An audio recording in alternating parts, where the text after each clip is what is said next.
fototra nge mahatonga ny olana rehetrarehetra ohatra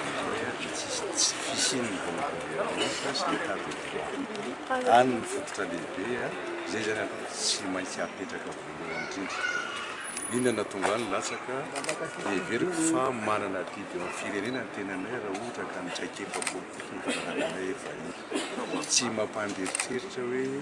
voalaza foana fa hoe io ny harenantsika malagasy fa maninona ny sarababem-bahoaka mahatra. Zay zany tsy nampanderitreritra ny zay mahita vahaolana mitraikefa zay nananay zay natonga ny resy lahatra hoe allo mandray andraikitra fa raha ifampiandesitsika manakavy dia niteo ihany efa roapolo mahery le candidat amin'izao foana ahoana mba fidianareo mpanao politika an'izao hoe azakazaka be nareo miresaka seza. Zay ny démocratie nampianarin'ny olona atsika fa famlatsaka dao nindretsaka inona ny olona inona zany laharam-pahamena ho an'ny laharam-pahamena araka amin'ny voatery nylazako teo apetraka tsara ny sy l'état de droit ary eo koa moa aloha mba hisin'ny fifampitisana mpitondra sy ny vahoaka ary zay tsy misy amin'izao fotoana zao zahay dia mampanantenanao fa raha voatonga eo zay dia apetraka eo cour de justice. Zay zany dia efa anankiray etotsisan'ny vahoaka ho an'izay fotoana satria zay ny olana foana betsaka ny tsy mahafinaritra hoe raha tsika malalana fa ny fitoriana etsero resaka boîte euro resaka volamena nefa hatramin'izao le hoe lazaina efa tokony andraikitra amin'ireny mbola tsisy voatotoa. Zay mahatonga anay hoe bonne gouvernance état de droit allo ny olona zay tonga tonga dia mametraka amin'ny cour de justice. Ny toe-karena sy ny tsy fananana. Ny toe-karena sy ny fananana zay zany dia mieritreritra resy lahatra fa tsy handeha misy ty firenena ity raha tsy ataony décentralisation tena apetraka tsara io ary zay ny manahirana anay amin'ity hoe resaka fampihavanana apetraka foana hoe izy aloha ny ampihavanana dia ahoana le fomba ampihavanana hoe alon'olo ve dia izy fotoaka dia tsikitsiky dia hoe mihavantsika aminay zany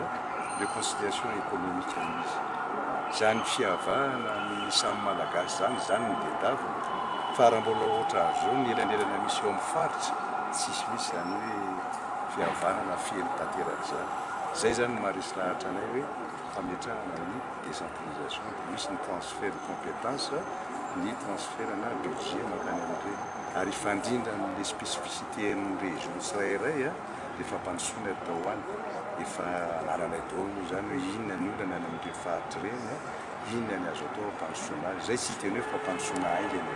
fa dia apetrakantsika hoe fampandrosoana fa mazary sao dia ohatrany mameriveriny zay vahoaka fotsiny. Zay olona le misy manao procès d'intention ihany le hoe ny FFKM manao tetezana vaovao ny FFKM nge tsy institution fa ivery fa adidiny amin'ny maray aman-dreny azy fitsika ihany no mangataka hoe aloha asiany adilitra malagasy malagasy nampitsony reny ireny dia miresaka dia mety fantaina apetraka hoe dia rehefa vita ran'izay kabe dia ahoana ny fekevitra raha sahala fizivitra azy ny fekevitra mivoakoa dia omeny exécutif mena ny andro radio ny malagasy ny préministre dia anjara amin'ireo no mijery zay azo raisina hoe tokony atao na ray ohatran'ny CMD ny maramina ny ara-voray zay ny eritreritra hoe ahoana ny programme amin'ny fiarovana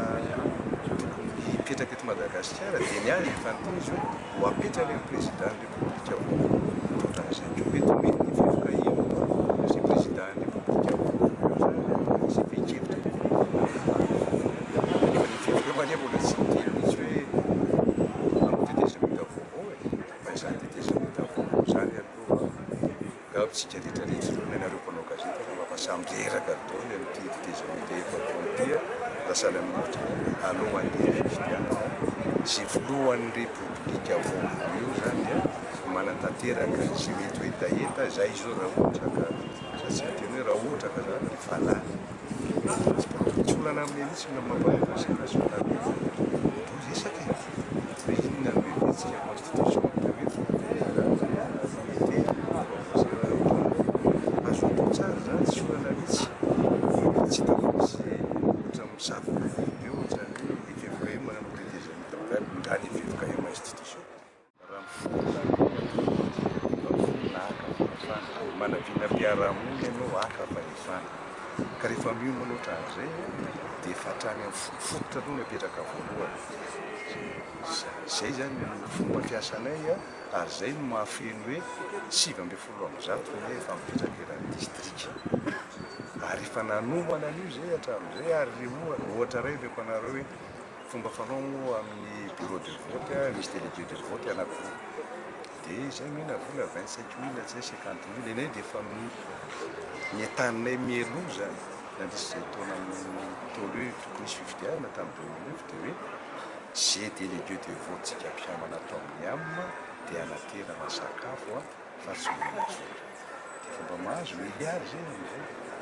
Nenay ny tena hoe ataonay amin'ny propagande dia ny porte-à-porte. Zany porte-à-porte zany le hoe matetika 5 na 7 no manao an'izany efa fanaonay zay hatramin'ny fifidianana. Nenay reny manao porte-à-porte reny olona resy lahatra amin'ny foto-kevitry ny amina zay ho ampitainy amin'ny olona hifidy anay tsy mba mandray vory satria tsy mpikarama. Any zany zay dia efa mahazo milliard. Fitsitsina zany mahatonga zay hoe porte-à-porte ka zay misy ny tena izy amin'ny fifidianana. Raha andresy lahatra tsika amin'ny fifidianana raha andresy lahatra olona dia any amin'ny porte-à-porte any fisehony ivelany ange ny tena be da be reny hoe misy artiste reny zay no natonga an'le fanodimando hoe izy olona be da be misy nanatsika tsy lany izy hoe tena ahoana ary any tsy lany nefa voaka be reny nanotrona zay angamba sy dia mitatena ohatrany.